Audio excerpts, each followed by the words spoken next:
Damn, son, where'd you find this? A King Majora exclusive, son. You know how it is. It's your boy. Listen, damn. What's up, people? It's King Majora here. Look, one of my last videos I was discussing how we need to treat the topic of UFOs and aliens way more seriously than we do. The notion of ultra-terrestrials, extraterrestrials, the ancients and how they interpreted their external deities and caste system of the divinities. And, it made me really think about it, just the fallen angel aspect of the whole story.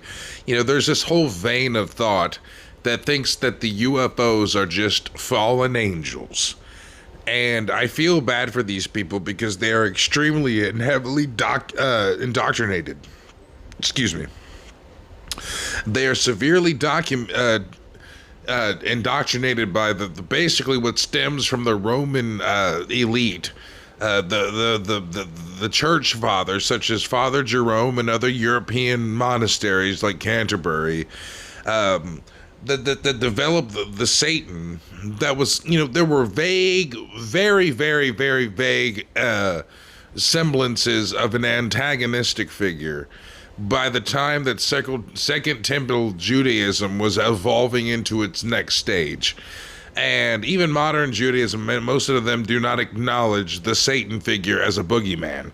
That was a product of Mysterium Iniquitatis, and that means basically it was the conundrum that the Roman elites were having when they were trying to convert the pagan societies around them into the monotheistic, basically, deception of the Roman Catholic design, which, basically, they said that to get these people on board, there had to basically be a Satan figure, an antithesis to the deity figure, because truth be told, there's no actual monotheistic omni-deity in the Hebrew Bible, the Tanakh, or the Torah. It's not actually that at all. Yahweh, if he were ever to be a real character, we're talking about people that might have had the influences with the Shashu of Yahoo herdsmen, the Hyksos priests, and the nature of basically people who were jaded by Egypt and Yahwist cults. Basically they started to form, Yahweh and his Asherah. I explain this deeply in the Monotheism Deception. You can check it out on my page. By the way, be sure to like and subscribe wherever you are at. It would, thumbs up, everything. It would help me out greatly. But, basically they created an omni-deity and his antithesis through the semantics and iconography in the language of the Hebrew texts, and this notion that they're fallen angels of the Enochian sense. You just need to understand that if you hold these beliefs, they are not biblical. I know that sounds crazy if all you know is the King James Version. But the original Hebrew text and connotations, and you don't even have to get deep into the Paleo Hebrew. All you need to understand is the context in which it was written, what I assume to be the anonymous authors of the various time periods in which they took place, such as Isaiah and Deutero-Isaiah. This whole notion that they're fallen angels from Lucifer because of the Isaiah verse, which is more accurately to a Babylonian king or Xerxes, the Persian emperor, more so than it had ever had the concept that Hillel bin Shahar or, Phosphoros o Eos in a external angelic sense where he's the deity of music, the archangel higher than even Michael, the most beautiful angel with the music. These have to do with Paradise Lost, the evolution of cultural Christianity, specifically Satanic Panic era type shit in the 80s. The evolution of Schofield reference Christianity in the United States, the Protestant, cancerous movement, in my opinion. It's It's a very flawed Americana version of Protestantism that basically has its roots in Schofield. But this also goes to Martin Luther and the Protestant movement, and even the Catholics and even the Gnostics. You know, they had this problem where they just could not fathom the pantheon of the Bible, and it was the issues with the Jewish revolts from Rome, and basically there was already a movement to start a monotheistic nationalist deities, like similar to Columbia, the American goddess, the personification of the United States, but for Israel and Judea. The Tetragrammaton, the Yotevave, YHWH, it more so appears to be a fabricated amalgamation of El and Baal, and it was more so a propaganda device within the Hebrew texts of the many deities of Canaan and Babylon, where they were also in exile and enslaved for a while. So, I'm building this up for the alien narrative of the greater story, because there is a whole vein of people who study the UFOs, and they immediately think they're fallen angels working for devil. And this is simply not backed by actual the Bible itself. The Gnostics have no real reference point, because their whole idea is Yaldabaoth, the demiurge, and his archons are the malevolent Old Testament deity that controls and fashions the universe, and it's technically Yahweh, right? The problem with that is there is literally a pantheon that rests within the Bible, that only rhetoric, the Bible itself, does not imply that these deities are false. Shamash, Asherah, Astarte, Baal, they're never called in context false, in the sense that you should understand that they evolved from a people that were henotheistic, that basically worshipped the same deity structure of the Levant and Sumeria, Mesopotamia, Babylonia, the Upper Egypt, this general area had the same type of soup of the original context of these external deities, and it goes into Greece. It goes into all of them of this, the era of classical religion.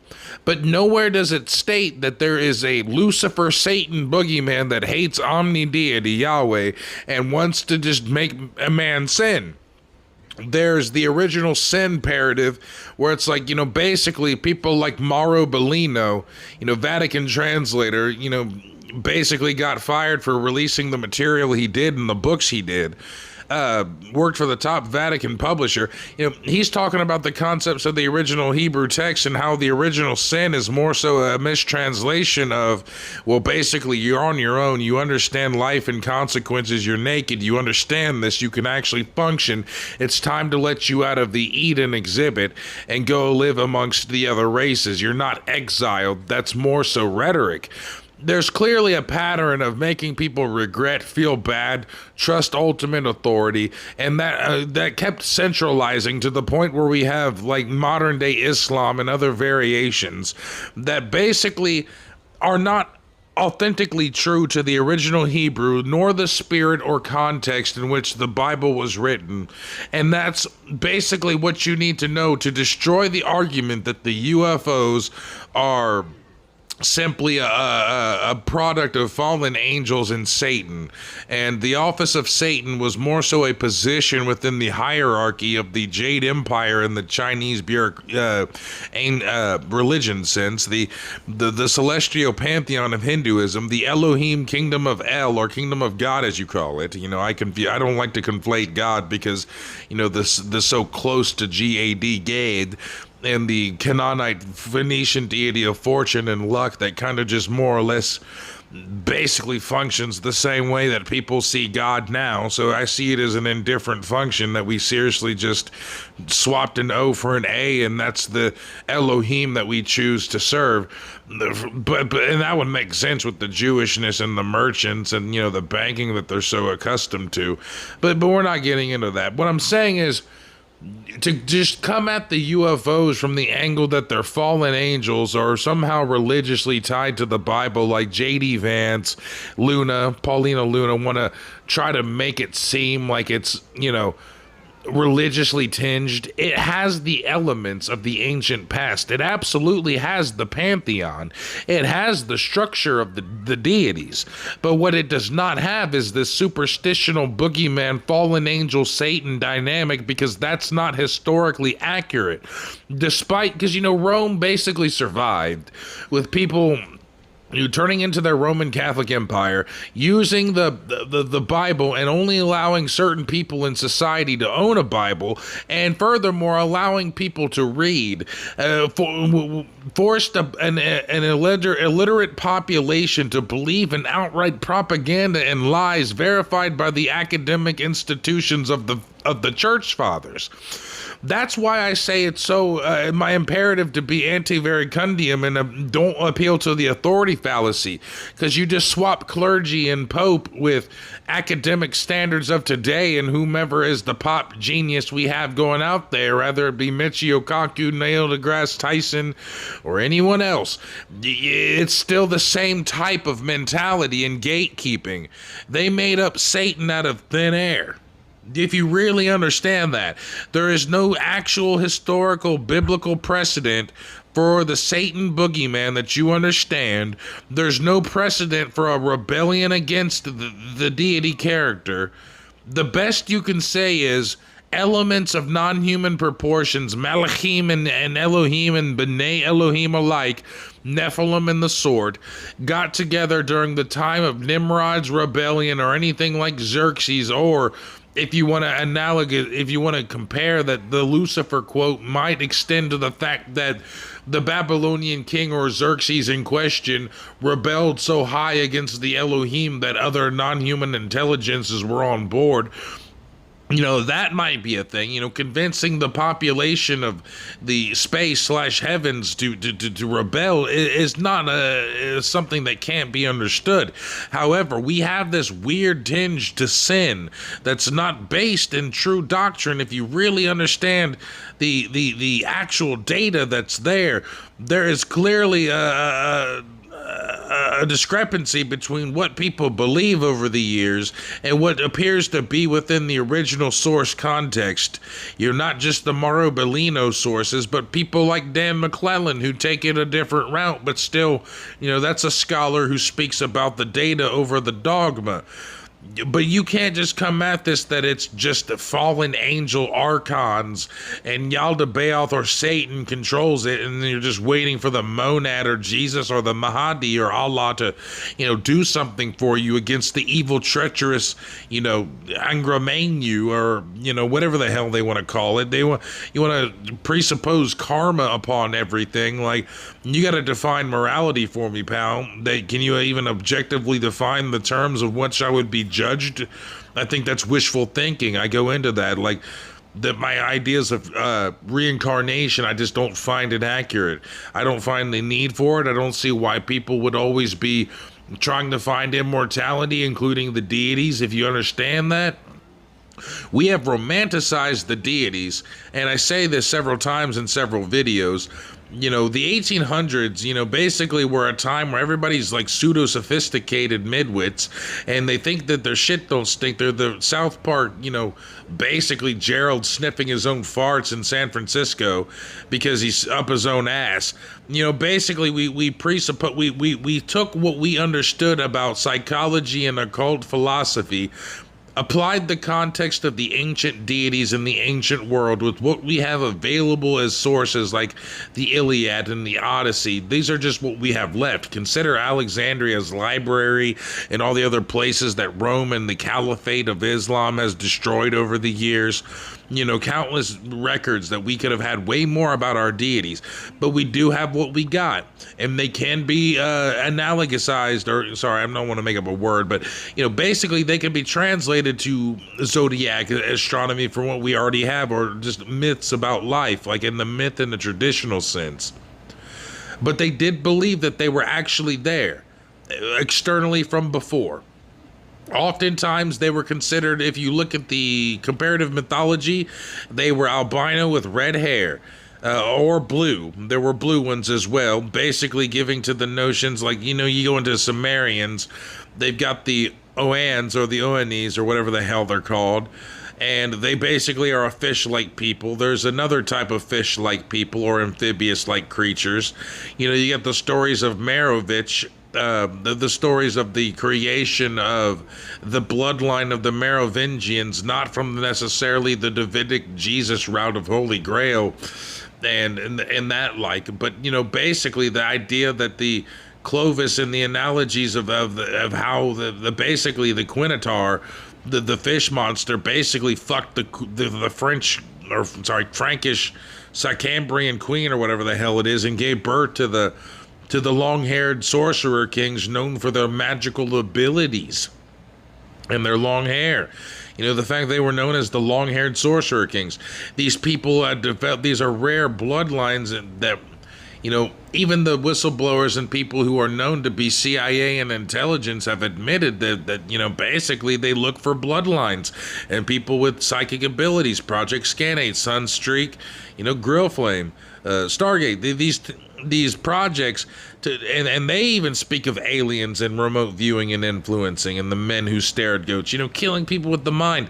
The Rockefellers that I keep speaking about have convinced people to not accept these unorthodox yet unlikely so, but truly are, you know, real phenomena, to the point where it's called 8 Martini theory, where basically the skeptic scientists basically start drinking heavily because they're so paranoid and lost about the world, because they get proven something beyond natural. Something very strange and paranormal happens to them in a more extreme way, an aggressive way, and they start drinking. So we need to be open about the ancient world, really study before we start talking about the things we think we know about, because like I said, I am at the end of a Hebrew word. Elohim is plural. El is the Canaanite deity of fortune. Or I'm sorry, that's Gad, my bad. El is the chief deity.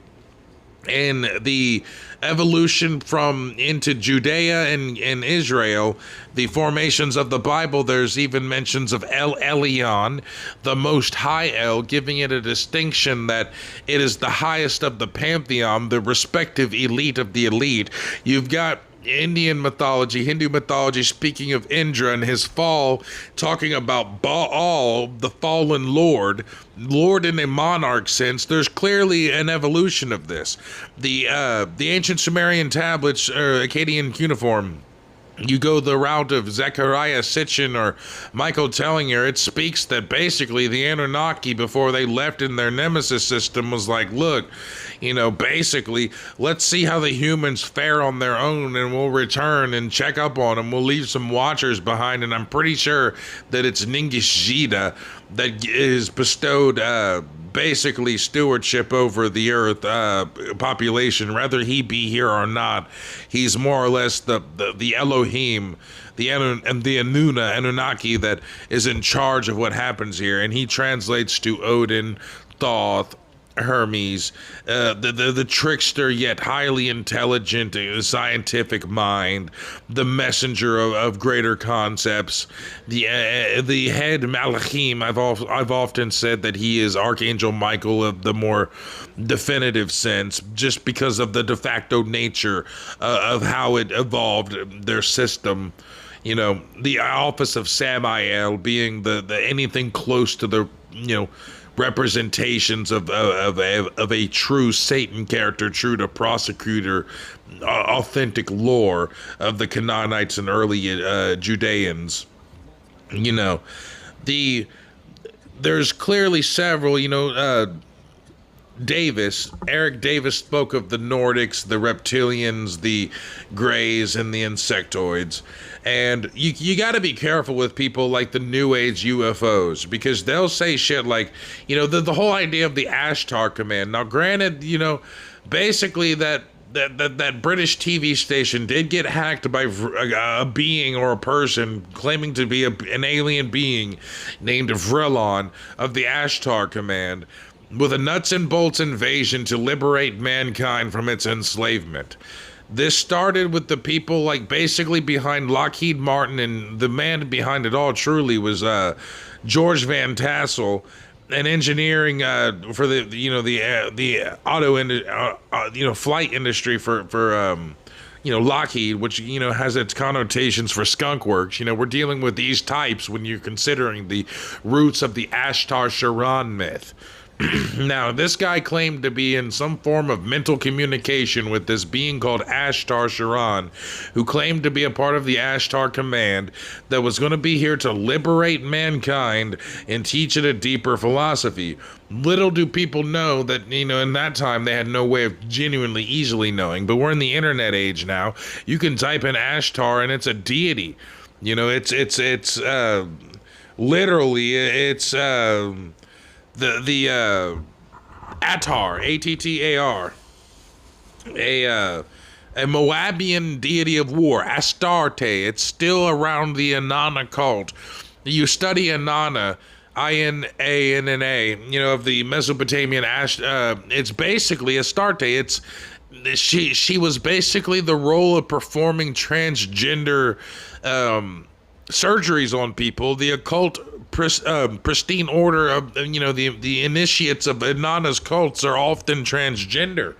Nothing against transgenders, but Inanna represented the very unhealthy and violent aspects of an aggressive homosexual nature, to the point where she would quite frankly be very aggressive to her lovers, and oftentimes torment them or kill them outright.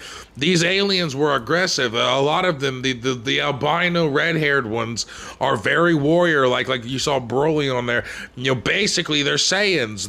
These with the stemming of the thought process behind the Aryan invasion theory, and that includes white races, Persian races, Indian races, all the like, that have this same group that basically came through Inanna, according to Michael Tellinger's Slave Species of the Gods, and various books by Zachariah Sitchin and the cuneiform tablets interpretations. Inanna had the Indus Valley. She had the region of the Indus Valley. These Elohim had clear boundaries, and certain Elohim had certain functions. It's actually very clear in the original source text of all of these religions, and when you can understand, Inanna is Easter in most people's interpretations and consensus. Ashtar is Easter. It's Ishtar is not the actual way you say it. It's actually Easter, like the holiday.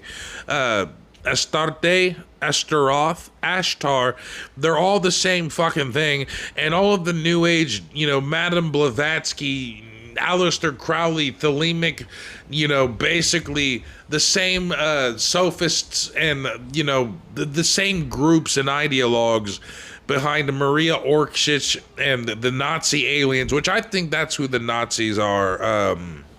The aliens. You bring up Fars, the Iranian news source that basically claimed that, Edward Snowden was basically saying, look, the United States is controlled by Nazi aliens. If you follow the ancient traditions, the schools of thought, that the Aryan invasion came from Marduk, and Marduk and Dumuzid and Inanna, the three main central deities that are represented through all of the universal religions today, basically is telling the cult story of the Ajiji of Mars or Lemurs and stuff like that, and how they basically came here to Earth after wars. And more or less, basically the Aryan invasion took place under them, and Marduk, Marduk was in with Inanna, and he killed, I think according to certain traditions, he kills Dumuzi, who is Jesus and Dionysus and Tammuz and comparative rise and fall deities, and that's the lover of Inanna, and there was basically an unfaithful Inanna with Marduk, and he's basically symbolic of the aggressive brute that's seen perhaps in Thor or other archetypes. Then you have Indra, Zeus, you have the Jade Emperor of Chinese, the Jade bureaucracy, the caste system of the Indus Valley Indians, the sexual degenerate nature of the Kama Sutra, the magic of the sex they have there, the Tantra. It's all embedded. There's a trail of thought that realistically leads one to comparative studies of religion and mythology. The very fact that there's a universal flood myth, the idea of the flash frozen mammoths with fresh buttercups in their mouths, saber-toothed tigers, and other things that are aggressively flash frozen. There is the hypothesis that we may have had the collision of an invading system, if not the mythical Planet X, with like the Velikovsky theories of the collision that brought Venus, perhaps. We scoff at these things, but where is academia really getting us but being stagnated with Edison level of technological school of thought, Einstein physics, limitations, and this is just when you can't just say things are impossible like superliminal speeds, because the math and I always say this, the math and science and academia and military at the time of the Wright brothers said it was impossible to fly, and it clearly was not impossible for heavier than air flight. So we should not just presuppose that everything is impossible because modern academia, partially its modern success has to stem from the 1900s Rockefeller, Carnegie, Ford style philanthropy, and basically into publishing like Penguin Publishing, the Chicago academic, syndicates, and all of the places where books were made and get provided for schooling to determine what you are even considering truth at a malleable young age. And they are the gatekeepers who determined by their own admission that people should be less thinking, more working for the industry that basically was promoted by these people, which is obviously more hands-on working, not thinking, just comply and do your hedonistic cycle. Basically today, do your hedonistic cycle, be a wage cuck, hedonistic cycle, masturbate to some unfortunate gooning stuff, basically then, more or less go on there and doom scroll, have the hedonistic cycle, and never really find greater meaning, have a hero journey or a schizo journey, find the elemental nature of what you need to do in life, and they want you broken, isolated, and yet still just good enough to just keep doom scrolling, keep gooning, and doing all this other shit, and when you want to try to learn something for a time when people would be letting off some universal steam over the information overload of the terminally online era, you're going to have to just deal with the fact that, we are at a time in life where we have to literally start evaluating how we treat what we consider true and what we should consider priorities to pursue in scientific endeavor. We should pursue and fund more Dr. Salvatore Pais, the Pais effect, and all of the things that this guy's doing. The U.S. Navy is admitting it has the ability to engineer the fabric of reality and space-time modification weapons with their patented technology that they have had vouched for, such as Salvatore Pais. The U.S. Navy vouched for him and said, there's at least a working product of several, or at least one of his, I can't remember, products. And the guy's talking about room temperature superconductors and this and that. But we just scoff at that because academia said to, more or less. It doesn't matter if the aether-based scientists that basically Einstein plagiarized and kind of switched the narrative so we function less on it at a convenient time that we denied anything Tesla and we favored Edison, and Rockefeller's philanthropy was conditioning people within the mental cleanliness hygiene movement, the mental hygiene movement, and other natures, the business plot, the business putsch. These people had all conspired around the time of the 1800s, 1900s, basically into that era. And then you have, the business putsch of the 1930s, the rise of the Nazis, projects like Lebensborn, the fraternity, which is a known group that was trading with the Nazis during the time of the war when it was, they had trading with the enemy act was due to these people. People like Prescott Bush and, Walker, the people who basically became George W. Bush. The orchestrators of several conflicts in the War on Terror that are arguably started because of the events of September 11th. So, we really got to be thinking about these things because we have been psyoped to such an extraordinary extent to what social engineers even define what we call true to such a limited extent that it's very dangerous. You know, it's just very dangerous. So, there is documented evidence of things that just should be peculiar to you.